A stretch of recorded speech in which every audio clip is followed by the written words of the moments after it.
This is Theme 4, Episode 1, Assessing Special Populations. And in this episode, assessing children. How young is too young? Why should we assess children? And can a 3-year-old have clinical depression?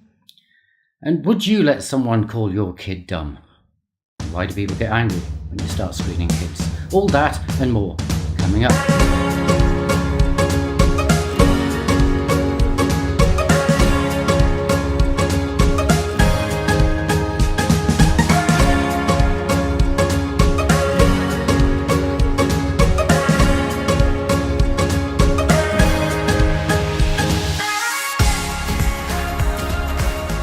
So far on this unit, we've been mostly looking at the testing of adults, and when we have covered tests applied to children, we've not really considered in much depth the way children and other groups fall outside the norm in regards to psychological testing. They fall outside the norm in regards to being viewed as not having the abilities required to take a psychological test, particularly the ability to communicate. So, children and infants and some people who have physical or sensory impairments sit outside of the population who are seen as able to take mainstream psychological tests. But fear not, psychology reaches out to those people. Indeed, psychology sees such people as an important client base. In regards to children, we have already seen that many of the tests we have covered have been adapted so that they can be used for children. And children are an important client group.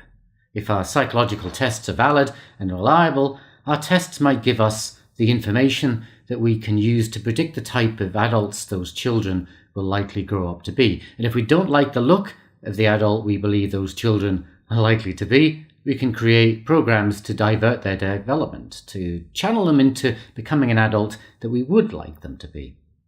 So, if we can detect the early signs that a child is growing up to be a psychology lecturer, I know, horrible thought, but there you go. If we could detect the likelihood that a child is going to grow up to be a lecturer in psychology, well, we can put that child on specific educational programs that divert them away from such a foolish thing and increase the likelihood that the child will end up in a different profession. So there you go.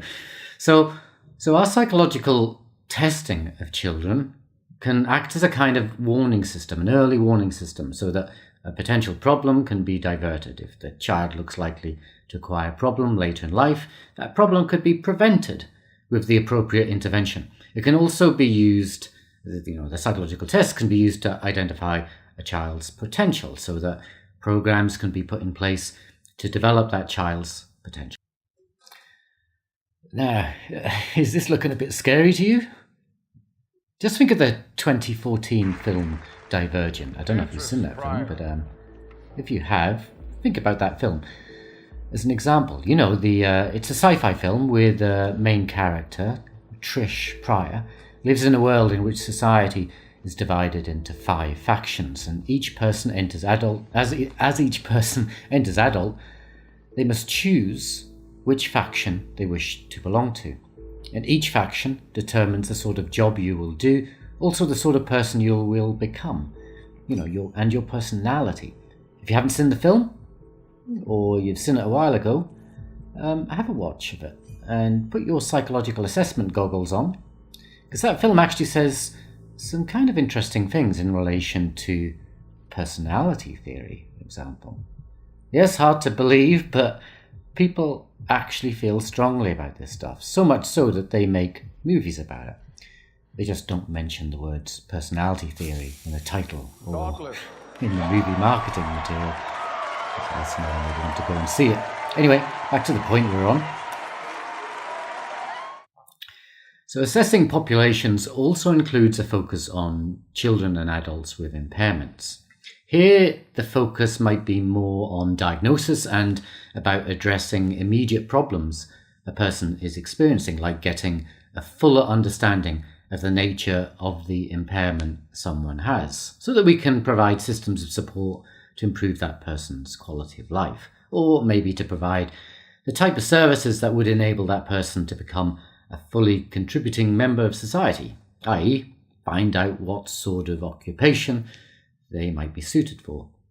These days, citizenship is pretty much all about being economically active in a way that's not a drain on society. Again, is any of this sounding a bit scary to you? I.e., is this a way of classifying people so that we can decide who gets to do what, and these assessments may even be used to determine what value should be placed on a person's life? If there's little potential for a person to develop, then perhaps society is not going to invest in them, but rather is going to spend its money on services for people who show more potential. It doesn't take much, does it, for psychological testing of children and disabled adults to flip over to this dark side, and psychology starts to be seen as the apparatus of the state that seeks to subjugate its people. Now, this critique that always sits in and around psychology, that we're essentially just puppets of the state. Psychologists are just puppets of the state, providing the state with ever more clever ways to manipulate the public to serve the interests of an elite. Big thought, eh? Have a think about that. You don't have to think about that, but you might want to think about that. You don't have to agree with the arguments, this political reading of psychology. You just got to be aware of the arguments are there. Maybe have a discussion with your other students about this stuff. But anyway, let's not get too much into that now. Let's concentrate on the content of today and crack on with some more detail on testing children and disabled adults. So let's start off by talking about babies. Really, really, really young babies. It surprises some people how early in a person's life psychological testing can begin. These days it starts from the moment you're born. This first period of testing is known as the infant and preschool period and is from birth to around about 6 years of age. Now, a lot happens to a child during that period. They're developing fast, they start grasping things, start crawling, start sitting, standing, walking, start talking, and so on. And psychological testing is there to record those developments and to provide warning flags if a child is seen to not be developing as quickly as is expected. Now, our prescribed text details some of these tests, beginning with the Neonatal Behavioural Assessment Scale, the NBAS, and you'll also read about how the Wechsler intelligence tests and the Stanford Binet intelligence tests have been adapted so as to be used for this young age group. Children in that preschool period. So have a read about those tests so you get a sense of them. Tell you my sense of them. Just one thing about them. What they're trying to do is something really, really difficult. They're trying to fit in with the format of most other psychological testing procedures by aiming for high levels of reliability and validity. Now, imagine trying to do that on a population that is in such a state of flux, developing so quickly, their abilities are changing so quickly. Also try doing this with a group who are not always going to be following your directions and who may not be able to show you how much they know because their communication has not developed sufficiently. If you're a parent or a guardian of a young child or worked with young children, you'll know all about this. It's also a very risky business to start essentially labeling children at such a young age, assigning them to a particular developmental category or a particular category that defines their attribute, their level of intelligence or whatever, or their functioning, whatever sort of psychological trait that we're measuring. Intervening at such a young age can be highly beneficial or highly problematic. In the case of the latter, imagine categorizing an infant as having developmental problems. And because of that categorization, that label, the child is taken off to specialist services, maybe placed in a special school or an institution, when actually that child was perfectly normal. They were just developing a little slower than other children. But actually, they would have caught up in their own time with the other children without any intervention from us. But because you've labelled that child as having a problem, some sort of developmental delay, they grow up as a problem child, and the child grows up with that identity. As they become self-aware, they start to see themselves as a problem child, as not quite as good as the other kids, or as abnormal in some way or another. So this testing of children at such a young age can be extremely beneficial and extremely dangerous. And for a number of years, we've had students growing up with the label of being gifted. We also are seeing children growing up with other labels. For example, we're already finding that children as young as 3 years old are being diagnosed with psychological disorders such as depression. Now, people react to this in a number of ways. They may say, great, we caught the problem early enough. This child has depression, we caught it early, and now we can get this child into some early treatment program or into some intervention that will limit the effects of that depression on them in later life. Or people might react with, what, depression? You're a 3-year-old? Come on, what are they depressed about? Are they disappointed that they're not achieving their goals in life? Are they finding their relationship with their best buddy at playgroup is going off the rails? Are they worried about their future employment prospects, or that they have taken the wrong direction in their career path? Or are they worried about the property prices and the housing market? Well, some people say, come on, get real. Infants don't have the emotional maturity to experience depression or the life experience that leads to depression. But if depression is seen as a genetic or brain dysfunction rather than an outcome of lived experience, then it becomes more plausible that children as young as 3 years old can have depression. Now, we don't really know at this stage what impact labelling such children in this way will have on them. People who describe themselves as being born depressed because they were labelled as being depressed at such a young age. If we have a different view of depression, that it's a result of lived experience, then the idea of children as young as 3 having depression just becomes a nonsense.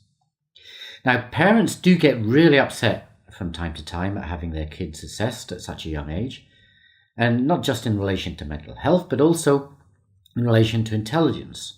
Typically, you'll find parents getting upset if their child is assessed to have low intelligence or having a problematic personality. As I mentioned before, one of the tests that has been adapted for preschool children is the Wechsler test, the intelligence testing. What do you think about testing children on their intelligence as young as, say, 2 years old? The Wechsler test, as you'll read about in the text, has been adapted so it could be used with 2-year-olds. What do you think about that? Is that too young?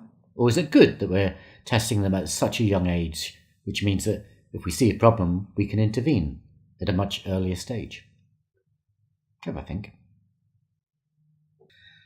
So, this whole notion of assessing the intelligence of preschool children is controversial. Now, here's an interesting quote. Whenever one measures a child's cognitive functioning, one is also measuring cooperation, attention, persistence, ability to sit still, and social responsiveness to an assessment situation. That was Scar in 1981. You don't need to look this stuff up. I'm just using the quote to get us into thinking about some issues. But if you want the reference, just email me and I'll put it up for you. Now, what this quote points to is to how testing children is actually mostly about testing a child's ability to be tested, i.e. just be tested in general rather than on any specific trait or attribute that we're testing them on. Now, I'm not going to go through all of the tests described in your textbook, like the differential ability scales, which are a particular popular test used to assess children for school readiness. They're worth reading about, just in case anything sparks your interest. But there is one point to pick up. I'm not going to describe these tests in detail, but there is one point to pick up on here, is that these tests applied to children are often focused on detecting impairments in children. They've also been adapted for use with disabled children.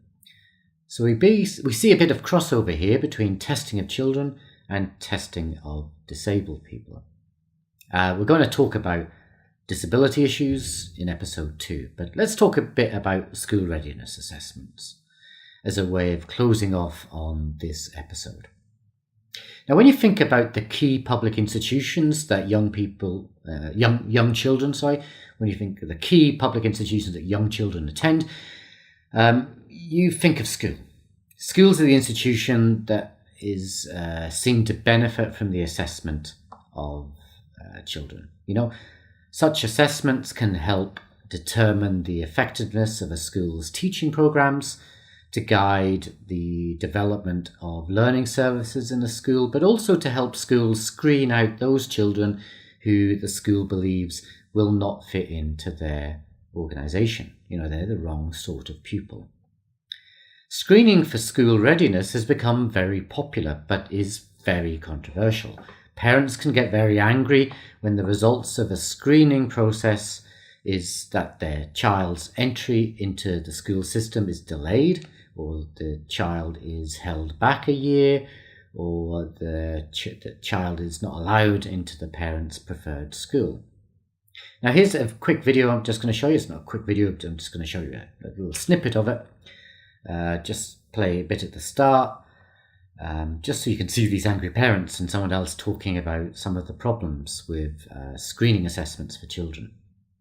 Click the link in the PowerPoint slide to see the PowerPoint slide will be up on Moodle. Have a look, find the slide, click the link and watch the video in full. I think it's about 10 minutes or so, the full video. Have a view of it. Just to give you a bit of context, this is about something that was happening in the UK, United Kingdom, a few years ago, when the government there tried to implement a school readiness screening programme. Mother, I think it's very scary. I hate the fact that it's a one-size-fits-all. I'm really concerned about the prescriptiveness. I don't think it's the place of the government to impose from above a very particular model of learning.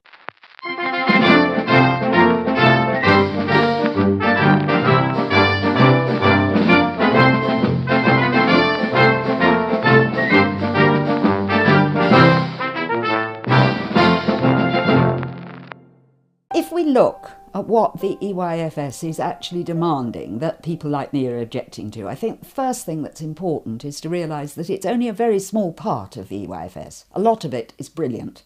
I'm all for it. The part we're objecting to are the learning goals. The learning goals say children before they reach the age of 5 not just hopefully will, but should achieve all of the following. Enjoy using spoken and written language. Read a range of familiar words and simple sentences independently. Write their own names, labels, captions, and begin to form simple sentences, some of them with punctuation. Have you ever seen a 4-year-old punctuate? And then we're on to numeracy. Say and use number names in familiar contexts. Recognise written numbers 1 to 9. Complete a simple computer program. Now, most people who've ever had any dealings with small children know that the vast majority of 4 to 5-year-olds do not do all these things, and many of them don't do any. So what it's doing is set. Now, how do you feel about school readiness screening? Here in Australia, the screening process is linked to age, so no real assessment. If your child is 5, they go to school. But in other countries, they're assessed to see if they have the skills required to be able to go to school. Is that a good thing or a bad thing? Have a read about the main ways that school readiness is assessed, and then think about the issues. Think through the issues. What are the strengths and weaknesses of those screening processes? So that's all for this episode, and next week we'll be looking at disability and assessment, and you'll find out why I use the term impairment and why I talk about disabled people rather than people with disabilities. So, I shall see you soon. Ta-da!